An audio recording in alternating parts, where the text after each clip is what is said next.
mode. All right. So again, welcome everybody to Introduction to Grant Writing. And grant writing really can seem like a daunting journey, but I'm hoping that, by the end, you're going to be ready to go. And what I'm going to do is break down the steps to grant writing. And I'm hoping that's going to make it seem all so much easier. So our agenda today. So after completing this class, I'm going to hope that you're going to be able to describe what to include in a standard grant proposal to a foundation, identify a few best practices in proposal writing, summarize the proposal process and have confidence to get started, discuss, actually not, we've already talked about the grant timeline. And I'm sorry, my cat just walked in here. And again, though, let's not forget about that grant timeline. Really think hard about how long it's going to take to write this grant and preparing for that. So, all right.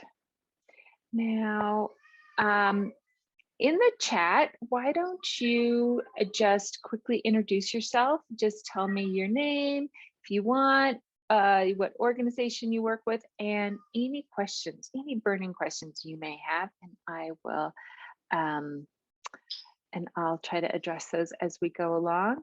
Real quick though, to introduce myself, again, I'm Katie Edson. My pronouns are she, her, hers. And I am a librarian with the Pikes Peak Library District. I specialize in working with nonprofits, which means that I have the really cool job of getting to meet so many organizations that are all doing amazing work in our community. I really like to say that my job is to give people in our community the information they need to do good. And I have met, in the course of the time in this position, I've met just the most incredible people, just doing the most amazing, great work. And so I'm delighted to have this job. I've been a librarian for probably about 11 years now, I would say. I've done just about everything from K through 12 to regular adult reference work, to being a librarian in a university, being a patent and trademark librarian, and now, of course, working with nonprofits. So I'm excited to be with you guys. And all right, welcome everybody. Oh, an independent artist. Okay. Deborah, afterwards, I'm gonna try to remember to talk to you about grants to individuals. So that's a database we have. All right. So let's get going because we have so much to talk about today. So this is the quote that I like to start out with, and I really want everybody to realize that the grant proposal that you're writing is really like a contract, and funders are going to expect you to live up to your promises. So you are charged with finding the best ideas and solutions to accomplish your mission. So that's, whether that's ending childhood hunger in your town or preserving wildlife around the globe. For a funder, rather than setting up their own program, they're looking to us. They're looking to nonprofits they can partner with to meet their goals and to fulfill their mission. They are looking for organizations they can trust with their resources. So it's up to you to demonstrate that you can be trusted. It's all about making your case for support. Think of the proposal as your opportunity to make your case. So you're going to emphasize your organizational history and background. your track records and results, your accomplishments, your reputation, your leadership, your funding, and your internal capacity. As we go through each section of the proposal, keep this theme in mind. How strong a case are you making? If you were a funder, would you invest in your organization? Now, Deborah, I'm going to be really speaking specifically talking about nonprofits, but what I'm saying can definitely be transferred into you as an independent artist. So you still are going to think the same way. You know, how you are going to ensure that somebody wants to fund your work. And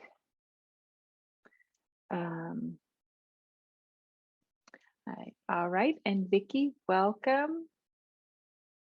Oh, a D11 educator. Okay, all right. Oh, with nonprofit leadership. Wonderful. That's such a great program. Okay. So the statement of need is where you answer the big why questions, as in, why is your project necessary? The statement of need helps set the stage for what your project or program is going to do.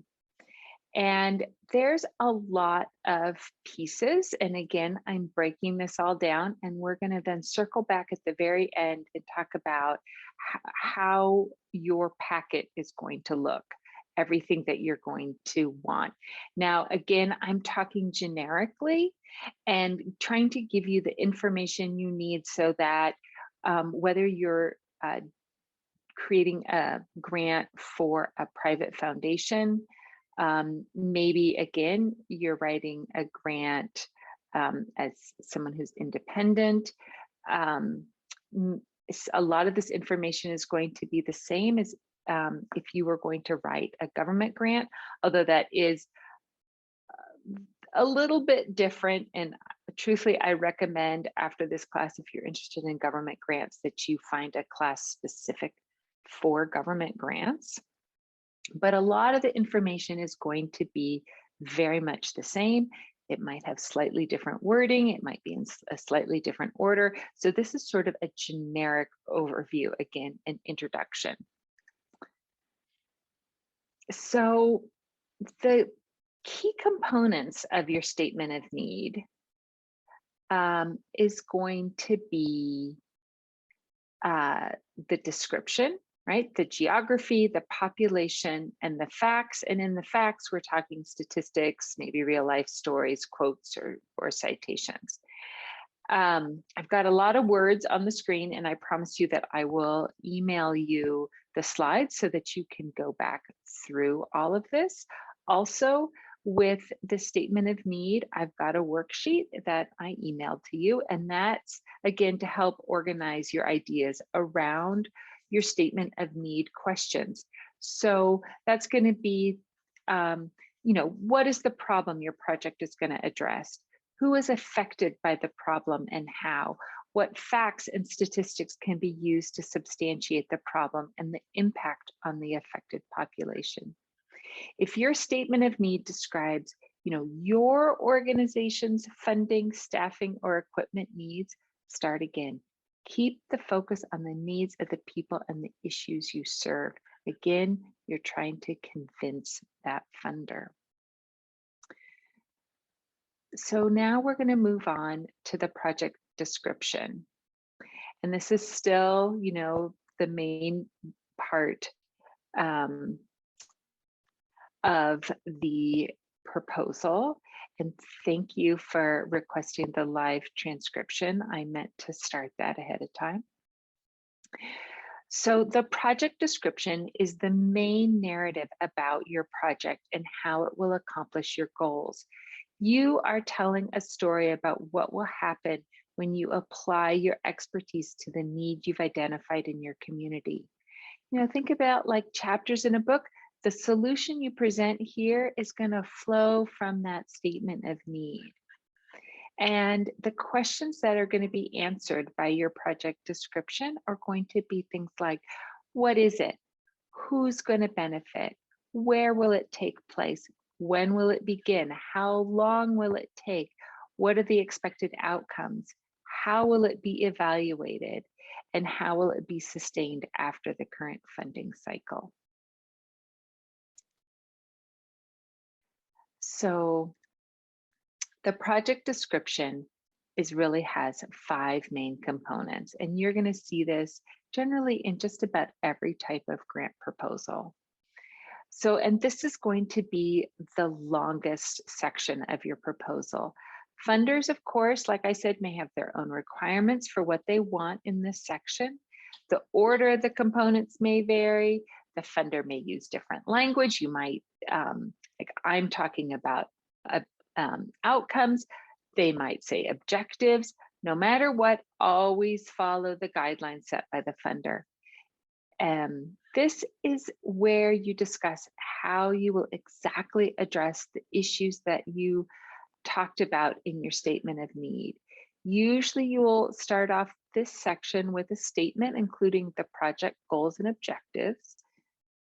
And if this project is already addressed, you're going to talk about what you're going to do differently.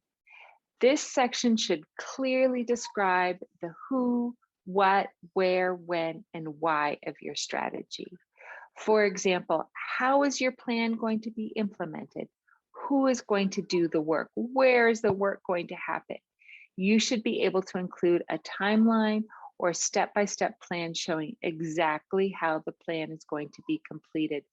Don't forget to include collaborations with other agencies. Funders really like to see that. Do we have any questions about the initial what's needed or what we've talked about so far?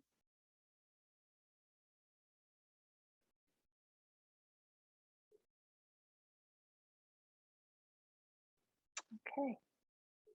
Again, just unmute or put something in chat if you have a question. So now we're going to talk about SMART measurable outcomes. And if you haven't heard the term SMART before, that refers to this acronym, which is specific, measurable, attainable, relevant, and time-based. So programs are measurable results, specific things that will happen as a result of your project. Outcomes should not be confused with goals, which are broad general statements of what you'll achieve. Outcomes are important because they outline your operating plan and demonstrate a match with the funder's outcome, and also illustrate how you will measure your program's success. And of course, I have a worksheet for you that, again, you can brainstorm your outcomes. Again, you really want to pay, though, attention to the difference between methods, which we're going to talk about on the next slide, and outcomes. Methods are how you are going to get something done. Outcomes are what will happen as a result of those methods. You want to make sure your outcomes reflect the result and not the process to get there. You know, for example, a goal statement might be our after-school program will help children read at grade level. An outcome might be stated something along the lines of at least 25 out of the 30 children participating in our after-school reading program will read at grade level by the end of the school year. They will pass a grade level reading proficiency test that is approved by the local school district. That's just an example. So methods. So again, methods are how can you achieve your outcomes. You can think of the methods section as answering questions like, what are the specific tasks? Why is this the best way to achieve your outcomes? Who is responsible for each task? What resources do you need? Who are the participants and where do they come from? And then when will these activities occur and over what time period? So again, how can you achieve your outcomes? Now we're going to move on to staffing. And this is the part of the project description where you will describe the responsibilities and expertise of staff and administration associated with your project. Project staffing will have likely come up in your methods section, but here you're going to devote a little bit more attention to the qualifications and who is doing what. And of course, right, I've got a staffing worksheet for you, but it's really important on the staffing worksheet that you talk about how much work a particular individual is doing on the project. So with paid staff, you could say your project director is a coordinator who is recruiting tutors and spends 25% of their full-time employment on that position. You're going to also track volunteer time if you have that. You're going to talk about your administration, maybe consultants, which are technically not staff or employees, but they still play a critical role. And those might be, again, if I go back to my previous example, so that might be a reading instructor or someone who you collaborate with. So again, I've got that staffing worksheet, and I'm going to talk a little bit more about staffing when we get to the budget section. So now you're actually coming to the finish of the project description. So now this section, when we're talking about evaluation and sustainability, this is the section that you're going to tell the funder how you will measure the success of your project and what your plans are for how you're going to keep it going. The evaluation plan, though, of course, really isn't just for your funders. It's really important that you need to understand what success means and how to measure it. And there's two types of evaluation, and with either you're going to need to describe what information you'll collect and how you'll collect it and how you'll analyze the data, and either might be appropriate for your evaluation. It really just depends on the nature of the project and its outcome. And I'm talking about qualitative and quantitative measuring and analyzing. So with the evaluation, you're telling the funder how they can determine whether or not the program has been a success. In the end, evaluation is a tool to determine the effectiveness of your programs, allowing you and others to learn from your experience and improve your program over time. And so when we're talking qualitative, that's your focus groups, your questionnaires, maybe observation notes and surveys. But quantitative, that's the hard facts. So that might be your test results or statistics that you generate. For me, how many participants do I have in my workshops? That's quantitative. And of course, right, I've got a worksheet for you in that pile of worksheets that I emailed to you.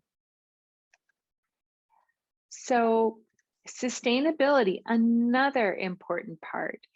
We want to think that grant funding is actually finite and it's going to have a start and an end date, but it actually builds capacity in that it contributes to the future self-sufficiency of your organization by expanding services that might generate revenue. It will attract other funders in the future. And important, you don't want to be that fly-by-night project. New organizations are generally riskier ventures for funders, right? They really need to demonstrate that they have a plan for achieving sustainability over time. Do you plan on continuing your project in the future? What other types of funding are you planning on pursuing? Funders generally like to see that organizations have a diverse array of funding, um, and that fosters stability. I often use an example. I was helping an organization, and they only had one source of funding, and that funder pulled out, and suddenly they were stuck, and they had a really important nonprofit and a lot of people who are relying on them, and they were suddenly scrambling trying to find funding. So it's always important to think about your multiple revenue streams. So again, with the sustainability, you just be clear and be brief. Really, this is just 1 or 2 short paragraphs. So now the organizational information. This again, you don't have to be too wordy, but make your organization stand out. This is the part when I'm reviewing grants, I really like this part because I may not be familiar with your particular organization. So I really like to know the history. What's the origin story? What's your mission? I want it clearly stated. With the operations and expertise, briefly describe your organization's other programs and expertise. Talk about your successes. List the size of your staff and the composition. Talk about both your paid and your volunteers. Your board, discuss the size and structure of your board. And your audience, write a little briefly about the people who your organization serves, maybe how many are served and why they rely on your organization. And then, as always, if the funder is requesting additional information, then that's important to add whatever additional information they are asking for. Now, project budgets. This to me is the hardest part, and that's just because I'm not a math person. And I have not only a worksheet for you, but I also have a whole class that's dedicated to just the budget section of a grant proposal. So that's coming up.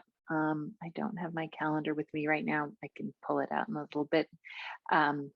But there is this is a really important part. Even though it's going to be just 1 page, I do talk about it for at least an hour about each section of a project budget and how it should look.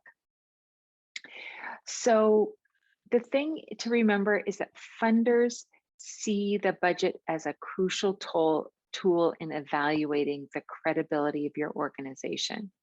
And budgets, just like grant proposals, they come in a variety of formats. Just make sure to use whatever format your funder prefers.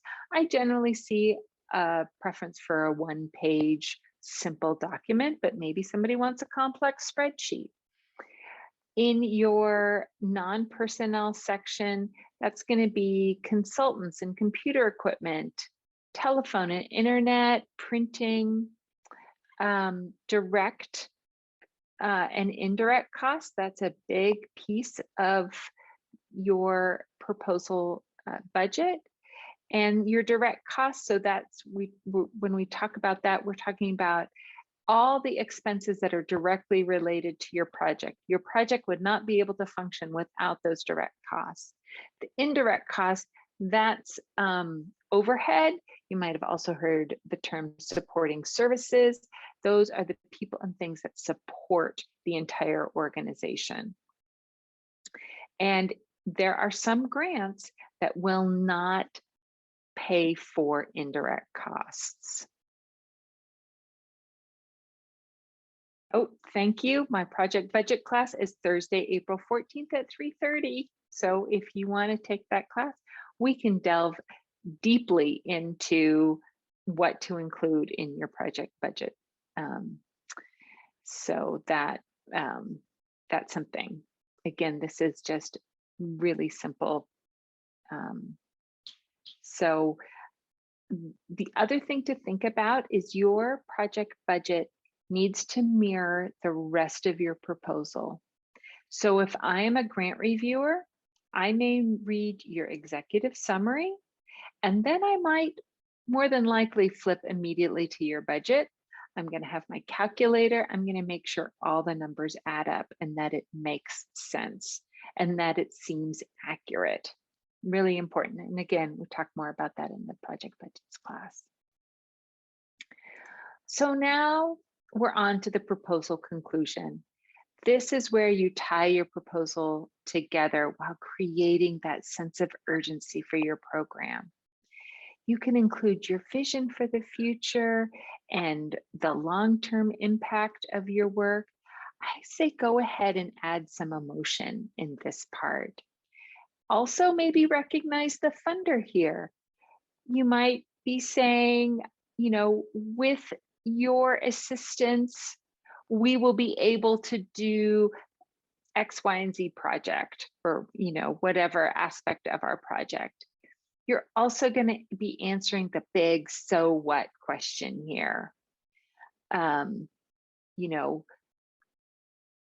Your funding is going to be able to provide this amazing project. And you could even talk about what might happen if the project doesn't get funded. Again, the big questions here. So I mentioned just briefly the executive summary. And the executive summary is going to be a snapshot of your proposal. And it's actually going to be one of the first things that your funder sees. And even though that executive summary is going to be one of your first sections, it's typically written last. And I think you'll find that it's easier to write the summary once you finish the rest of the proposal. Important things to think about. Is it compelling? This is the hook that's going to entice the reader to continue on to the whole proposal.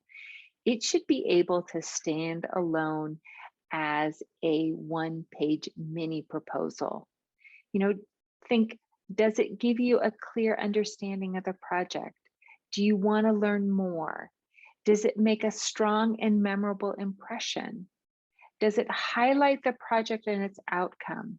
And does it specify the request? Again, I've reviewed a number of grants, and I read that executive summary and I think to myself sometimes, why is the request not in the executive proposal? How much money are you asking for? Like, I want to know this up front. I also think about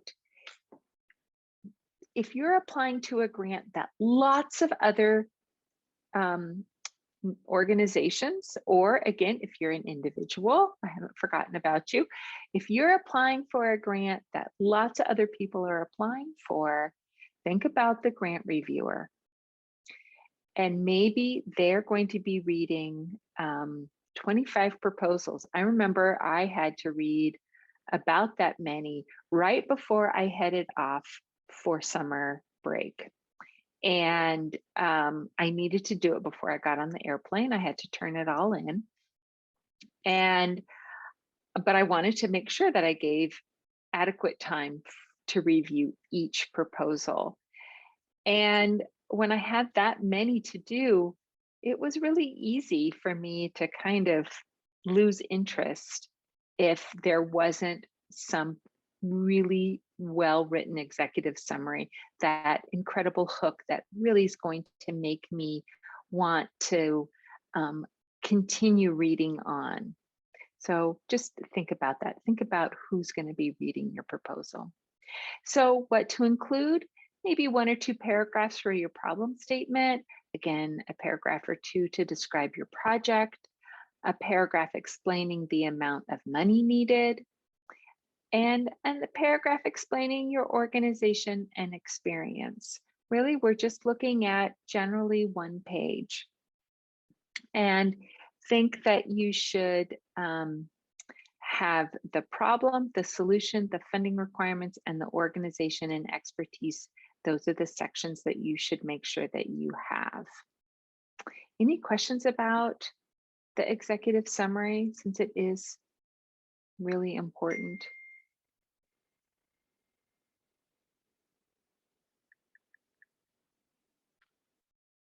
Okay.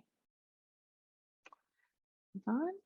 So now we're talking about supporting materials, and that is more than likely going to include your operating budget. So if you're with a nonprofit, you need to gather your operating budget. You should have your board list, biographies of key staff, any financial documents. If you are a 501c3, you're going to have that IRS letter of determination unless you are under a fiscal sponsor. Then, of course, the fiscal sponsor's letter of determination. And of course, any other supporting material that might be requested of you from your funder. So the complete proposal might include all of this in your packet. So a nice cover letter, a title page, and table of contents, especially a table of contents if your proposal is more than 5 pages long. Have the name of your project listed on the title page, and it should be something that's not super long so that as you use the name of your project throughout your grant proposal, it's easy to read. Don't get fancy with the binders or folders. I'm not sure. Again, every grant is going to be different. You just want to make sure they have what they're asking for, no more, no less. If you are an artist, they're going to probably ask you for a lot of different items. So you're going to want to make sure you include that. If you are mailing it or hand delivering it, you're going to make sure that you're not going to necessarily staple it, because again, think about the reviewers. If the entire board or review committee needs to review your grant proposal, they're going to make multiple copies of it. So if you turn in one copy, they're just going to have to take that staple out. So you might as well just paperclip it, this different sections together. Put the cover letter on top, and put it in an envelope. Don't use jargon, and make sure you spell out acronyms on each new page or for each new question.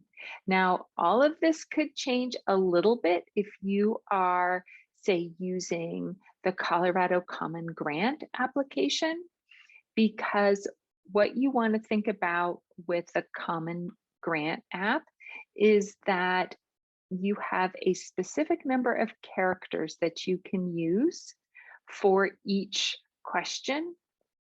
And so my suggestion is to write it separately in a Word document to make sure that you have the correct number of characters, because the worst thing that can happen with common apps is that they will accept more characters. They say 500 characters and you put in 532 characters. It will accept that 532 characters, but when it gets submitted, it cuts off at 500, which I think is kind of a flaw in some of these apps. So just make sure that you are putting in exactly the right information and again, the right number of characters. So any questions about that?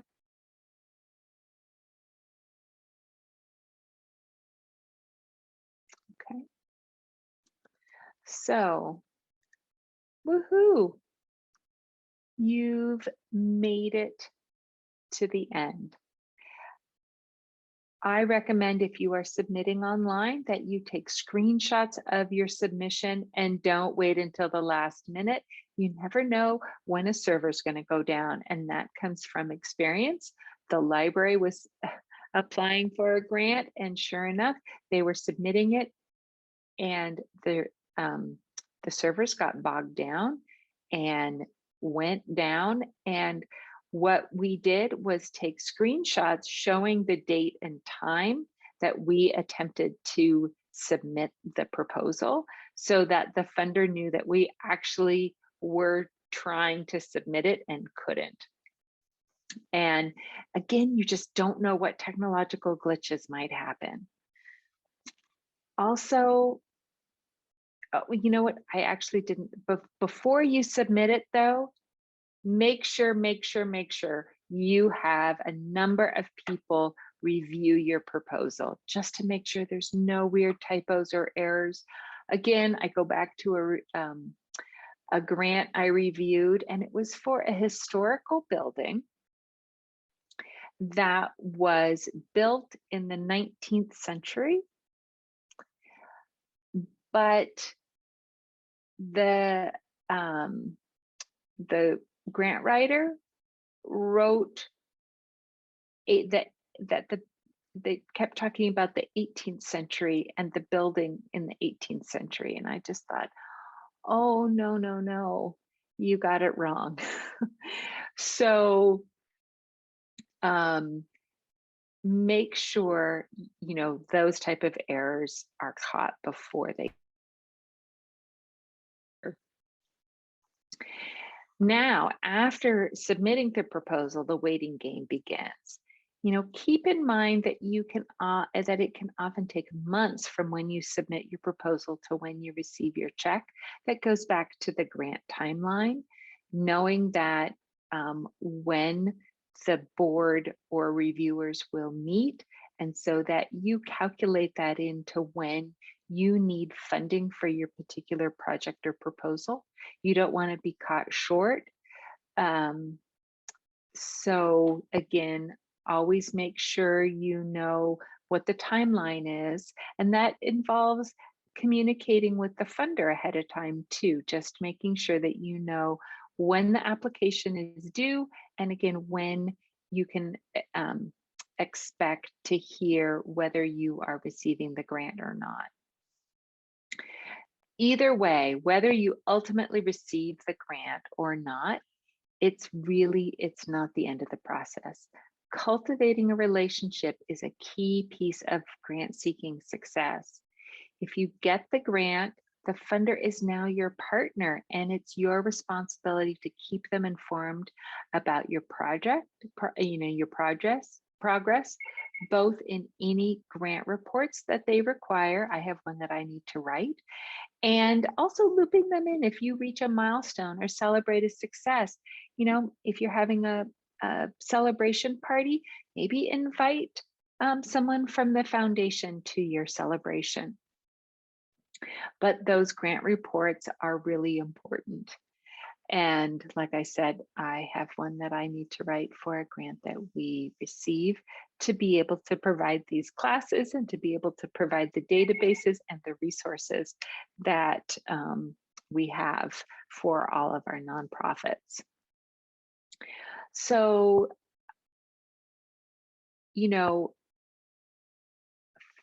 just remember that you are cultivating a relationship. If you don't receive the grant, contact them and ask the funder, what did I do wrong? What could I do better? Should I apply again? A lot of funders are very open to providing feedback. And so I think that's important. Now, if, these are just some questions to think about. You could think, what specific need are you addressing? These are just brainstorming ideas in case you haven't got a fully fleshed out um, proposal idea yet. I've again worked with people who have come to me and they say, I just need money. And I say, well, what do you need money for? What are you trying to achieve? What is your strategy for making your project happen? How will you know if you are successful? What, why are you the best organization to do this work? A funder wants to know, why should they fund you over somebody else who might be doing similar work? I can't tell you how many people come to me saying they want to start a nonprofit to help cats in El Paso County or to help veterans. And I say to them, what are you going to do differently than all the other cat and veteran nonprofits in our area? And then, of course, how will this project sustain itself in the long run? So I really want to thank you guys for sticking with me and listening. And I know, again, this was just a lot of information. And you have all the handouts that you can go through. You'll be getting the recording and the slides. So you can, piece it back together. And as you are working on your project or your program, you can have all of these tools that you can use to help you. Just my main goal is to give you, again, as much information as possible so that you can be successful. So I'm going to go ahead and I'm going to stop